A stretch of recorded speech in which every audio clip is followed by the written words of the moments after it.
समाज पार्टीचा भारत माता की भारत माता की जय श्रीराम। आता सुनील कप्तान सरांना मी सांगेन, मनोज सर प्लीज तुम्ही 2 मिनिट मनोज सर तुम्हाला थोडा अजून उभं राहावं लागेल, अजूनही काही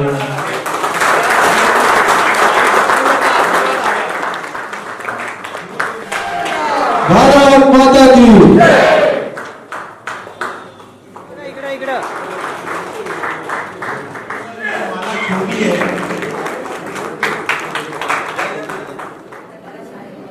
टाळ्या प्लीज मित्रांनो सुरू झाला टाळ्याचा गजर लागतो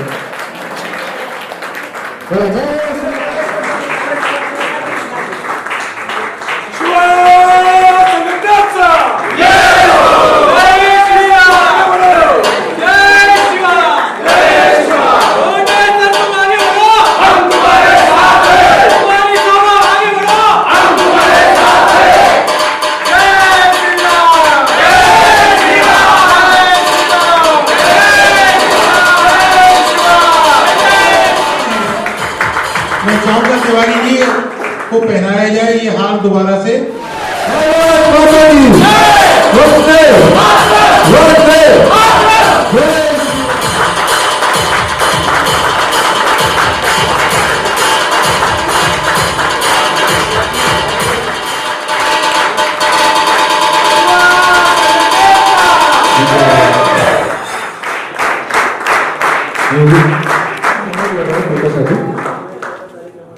थांबा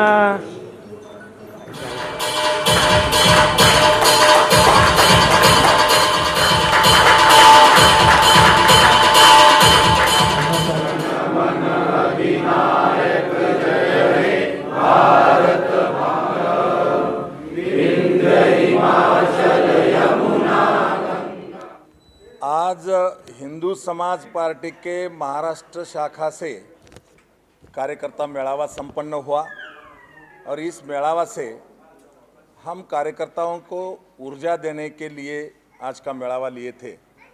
आने वाली 2 महीने के बाद जो महाराष्ट्र विधानसभा का चुनाव है, वो चुनाव में हिंदू समाज पार्टी कैंडिडेट देने वाली है और हिंदू समाज पार्टी के साथ में हमारी सेवा जनशक्ति पार्टी शिवा संगठना, इन्हीं के साथ में और भी सारे जो अलग अलग पार्टीज़ है, छोटे छोटे पार्टीज़ है, इन सभी को साथ में लेके हम आने वाली विधानसभा की चुनाव में करीब 100 सीट में चुनाव लड़ने वाले हैं।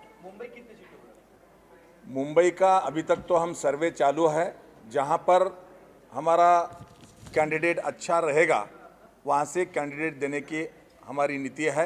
और आने वाली विधानसभा की चुनाव में मुंबई ये तो हमारा हिंदू समाज पार्टी बोल के टारगेट रहेगा, मगर महाराष्ट्र में भी जो 288 सीट है उसमें से करीब 100 सीट पर हम चुनाव लड़ने जा रहे हैं। उसकी तैयारी करने के लिए आज का ये कार्यकर्ता मेळावा था।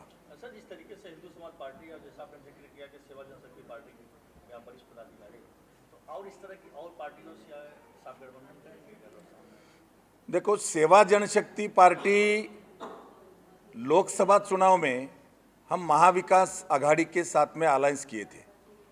जो कोई करार हुआ है वो अगर महाविकास आघाड़ी ने तय किया और जैसा बोले वैसा चले तो हो सकता है कि उन्हीं के साथ में हम लड़ेंगे, मगर उन्होंने कोई धोखाधड़ी की तो सेवा जनशक्ति पार्टी और हिंदू समाज पार्टी, ये दोनों पार्टी का अलायंस करके और भी कुछ पार्टी है जो हमारे साथ में आना चाहती है। हिंदू समाज पार्टी का महाराष्ट्र में कुल मिला के मुंबई में या ठाणा में, पुणे में बड़ा नेटवर्क है और ये नेटवर्क का बेनिफिट लेते हुए हम आने वाली 2 महीने की विधानसभा की चुनाव में हिंदू समाज पार्टी और सेवा जनशक्ति पार्टी और आने वाले हमारे साथ के जो मित्र पार्टी है उन्हीं को साथ में लेके करीब 100 सीट पर हम चुनाव लड़ने जा रहे हैं। करने के लिए आज का कार्यकर्ता मेळावा था और आज के मेळावे से बहुत सारी ऊर्जा लेके हमारे कार्यकर्ता महाराष्ट्र में जा रहे हैं और आपके माध्यम से भी जो सेवा जनशक्ति पार्टी हो या हिंदू समाज पार्टी हो, ये पार्टियों को मानने वाला बड़ा वर्ग महाराष्ट्र में है, मुंबई में है। इन्हीं को मैं आह्वान करता हूं, अपेक्षा रखता हूं कि 2 महीने के बाद आने वाली चुनाव में हम जब चुनाव की मैदान में आएंगे तो जरूर जो विस्थापित लोग हैं, जो वंचित लोग हैं, जो ओबीसी, दीनदलित, आदिवासी है, जो प्रस्तापित के अपोज में लड़ना चाहते हैं, जो लोकशाही का आनंद लेना चाहते हैं, ऐसे सारी लोग को इकट्ठा करके विधानसभा में चुनाव लड़ने की हम तैयारी कर रहे हैं। हमारा एक ही मुद्दा है कि हम हो सके वहाँ तक जो जातिवाद में हमारे सब हिंदुओं को बांट दिया है उनको संगठित करते हुए हम लोग सबको संगठित करके ही कि जो जिस तरीके से अदर समाज एक ही शब्द बोला जाता है उस तरीके से हम उम्मीद लगाते हैं कि हम भी हिंदू बोल के हम सब संगठित हो और उसी के माध्यम से आने वाले समय का ये तकाजा है कि किसी भी तरीके से हम लोग एकत्रित और संगठित ये जो बंटवारा हुआ है वो कहीं ना कहीं थंबे और हम लोग सब अभी ये जो इलेक्शन है ये इसके माध्यम से विधानसभा में जो छोटे छोटे बच्चियों के ऊपर अत्याचार हो रहा है और जिस तरीके से महिलाओं के अनादर होते हुए भी सरकार कुछ कर नहीं रही है, इनको अपने जो भ्रष्टाचारी नेता है इनको संगठित करके जो फाइनेंशियली स्ट्रांग और उनका कोई क्लीन चिट देने का काम कर रही है उसको कहीं तक भी रोक लगे, इसके लिए हम खड़ा रहना चाहते हैं। समय बहुत कम है चुनाव में, तो क्या लगता है कि मतलब पूरी तैयारी आपकी तैयारी कैसी चल रही है? तैयारी तो कभी होती नहीं है, बड़ी बड़ी पार्टियों की तो हम तो छोटी पार्टी है, लेकिन हाथी को एक चींटी मार सकती है इतनी ताकत हम बना चुके हैं कि हम जीतेंगे नहीं लेकिन हराएंगे जरूर। प्रमुख मुद्दे क्या होंगे? पहला तो जिस तरीके से ये वक्फ बोर्ड ने ज़मीन हासिल की है उसको कहीं तो भी रोक लगे, क्योंकि कभी भी आपके घर के ऊपर भी वो बोल सकते हैं कि ये ज़मीन मेरी है, तो आप जाओगे कहाँ। पहले तो ये जनसंख्या नियंत्रण कानून जो बहुत पहले हो जाना चाहिए था, जो लॉलीपॉप दिया था 2014 में, 10 साल के बाद भी वही कर रहे हैं।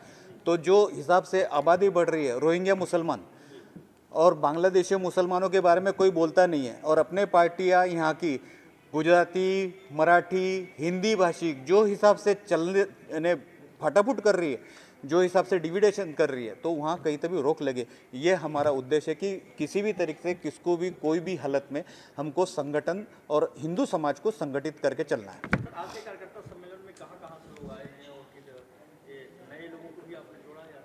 बहुत सारे लोग हैं और महाराष्ट्र के बाहर ये हमारे संगठन चल रहा है, और महाराष्ट्र में तो जनरली सभी दूर हमारा संगठन है, और शिवा संगठन के साथ में, सर के साथ में हम काफ़ी समय से संगठन में काम कर रहे हैं।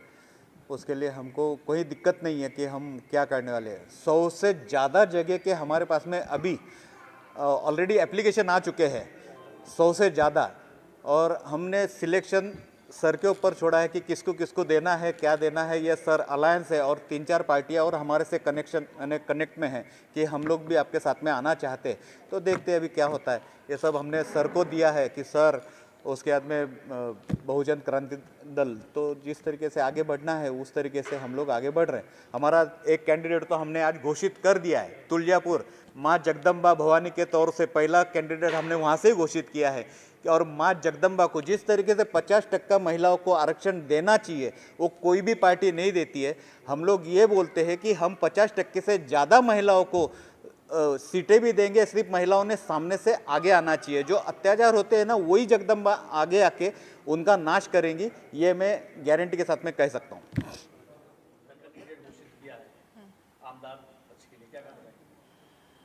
पार्टीने माझ्यावर विश्वास ठेवून आमदारकी निवडण्यासाठी मला खूप विश्वास ठेवला आहे, तरी मी पार्टीचं हे सत्यात उतरण्यासाठी माझ्याकडून जेवढ्या काही गोरगरीब जनतेची आणि जे काही ज्या महिला आहेत, निराधार महिला, आज मी महाराष्ट्रात काम करत आहे, त्यांचा सपोर्ट आहेच। तर मी त्यांच्या सत्यावर आज मनोजदादांनी मला विश्वास देऊन तुळजापूर तालुका आणि शिवशक्ती संघटना शिवसंघटना त्यांच्या सपोर्ट आणि पाठबळ आज मला मिळालेला आहे, तर मी माघारी हटणार नाही।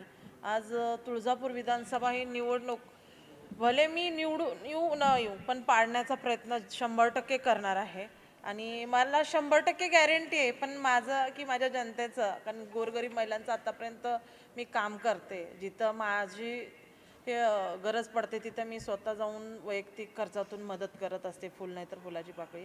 कारण आपण एवढं हे नाही आहे की, पण तरी पण मी जिथं जाईन तिथं माझी मदतच करत असते. आणि वृद्धाश्रम पण मी चालवते. त्या वृद्धाश्रमसाठी आणि वृद्ध लोकांचा पण पाठबळ आहे माझ्यासोबत. एवढंच बोलते. मी तुळजापूर विधानसभा 100% निवडून येणार एवढी मला तर खात्री आहे. कारण माझ्या पूर्ण खेडेपाड्याचे जनता आहे ते माझ्यासोबत आहेत. आणि त्यांच्यावर अनेक लोक आहेत, आमदार लोक खोटे आश्वासन देतात त्यांना की बाबा आज तुमचं हे काम मी करतो, पण मतदानाच्या टायमिंगला थोडे पैसे देतात आणि नंतर विचारलं जात नाही त्यांना. एक महिला होती, मला त्यांचं मी नाव नाही घेत, पण त्या म्हटल्या की आत्तापर्यंत आमदारांनी मला आश्वासन दिलं, ज्यावेळी मला गरज पडली, माझा मुलगा आजारी पडला, त्या टायमिंगला कुठला आमदार आला नाही आहे. आज त्यांना तुळजापूर तालुक्यात नवीन चेहरा पाहिजे काहीतरी, म्हणून तुळजापूर तालुक्यातल्या आणि माझ्या खेडेपाड्यातली गोरगरीब महिला असो, बंधू असो, कष्टकरी शेतकरी बांधव असो, यांचा सपोर्ट आहे. आणि मी विधानसभा 100% निवडून येईन एवढी मला खात्री आहे. जय हिंद, जय महाराष्ट्र. वैसे देखा जाए तो आज इस व्यासपीठ पे त्रिवेणी संगम हो गया है. अखिल आर्यवैश्य संघ, अंतर्राष्ट्रीय बजरंग दल, शिवा जनशक्ति पार्टी और हिंदू समाज पार्टी मिलके महाराष्ट्र में चुनाव लड़ने वाली है. वैसे लोहगढ़ विधानसभा से हमारे दोंडे सर खड़े रहने वाले हैं. हम किसी को गिराने के लिए खड़े नहीं रहने वाले हैं. हम चुन के आने के लिए विधानसभा में हमारी बुलंद आवाज़ ये हिंदू समाज की ओर से ले जाने के लिए हमने चुनाव में अभी कदम रखे हैं. वैसे तुलजापुर विधानसभा से मेरी बड़ी बहन, हम पहले ही मैं स्पष्ट कर देता हूँ, वो 101% चुन के आएंगी कि माँ तुलजा भवानी का और शिवाजी महाराज का आशीर्वाद उनके साथ में है. वैसे ही हम अलग से निर्णय नहीं ले रहे हैं. जो पार्टी सत्ता में है वो पार्टी ने हिंदुत्व के मुद्दे लिए थे, लेकिन वो पार्टी ने मुद्दे छोड़ दिए हैं. इसलिए हम शिवा जनशक्ति पार्टी और हिंदू समाज पार्टी के साथ में कंधे से कंधा मिला के अंतर्राष्ट्रीय बजरंग दल खड़ा है. इसका कारण ही वही है कि सरकार ने हमसे वादा किया था अगर हम सत्ता में बैठेंगे तो इस देश में जनशक्ति यानी कि लोक संख्या बिल पारित करेंगे, लेकिन सरकार ने नहीं किया है. सरकार ने हमसे वादा किया था अगर हम चुन के आएंगे तो गौ माता को राष्ट्रीय माता घोषित करेंगे, लेकिन सरकार ने गौ माता को राष्ट्रीय माता घोषित नहीं किया. सिर्फ गौ माता का नाम का राजनीति के लिए उन्होंने वापर किया है. इसलिए हम जनशक्ति पार्टी और हिंदू समाज पार्टी के साथ में आने वाले काल में अगर हम सत्ता में बैठे हैं तो 5 लाख कश्मीरी पंडित, जो कश्मीर छोड़ के, हम उनको पंडित नहीं कहेंगे, वो हिंदू है, 5 लाख हिंदुओं को कश्मीर छोड़ के आज निर्वासित हिंदू कह के जम्मू में सड़ना पड़ रहा है, उनको न्याय देने के लिए हम तीनों साथ में मिलकर काम करेंगे. वैसे ही इस देश में लव जिहाद पे कठोर कानून लाने के लिए हम विधानसभा में हमारी आवाज़ बुलंद करने के लिए हम एमएलए खड़े करने वाले हैं.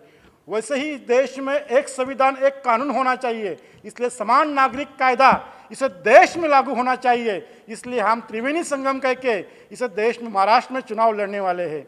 वैसे ही हमारा 16 राज्यों में संगठन का काम चल रहा है और शिवा संगठन कह के, मैंने पहले कहा बजरंग दल शिवा संगठन और हिंदू देने ही वाली है, लेकिन विधानसभा में हमारे जो हिंदुओं की आवाज़ बुलंद करने के लिए 2 चेहरे तो अब हमारे सामने बैठे हैं. और मनोहर जी का काम पूरे महाराष्ट्र में नहीं 5 राज्यों में उन्होंने संगठन का काम चालू किया है. और आने वाले काल में हिंदुत्व के जो भी मुद्दे रहेंगे ये त्रिवेणी संगम करके हमारी पार्टी उठाएगी. और आने वाले काल में सरकार को एक ज्वलंत उत्तर इस प्रेस वार्ता से हम देना चाहते हैं कि जनसंख्या नियंत्रण बिल, समान नागरिक कायदा, गौ माता को राष्ट्रीय माता घोषित करना और इस देश में वर्क बोर्ड खत्म करना, ये हमारा पार्टी का मुद्दा ही रहेगा. और मुस्लिम पर्सनल लॉ बोर्ड हमारे देश में नहीं चाहिए. ये हिंदुस्तान है. शिवाजी महाराज का सपना था कि हमारा देश स्वराज्य का निर्माण होना चाहिए. उस कल का स्वराज्य, आज का हिंदू राष्ट्र, ये त्रिवेणी संगम कह के हमारा मुद्दा ही रहेगा कि जिस दिन हम सत्ता में बैठेंगे इस देश को हिंदू राष्ट्र घोषित करेंगे. यही बोल के मैं मेरे वक्तव्य को विराम देता हूँ.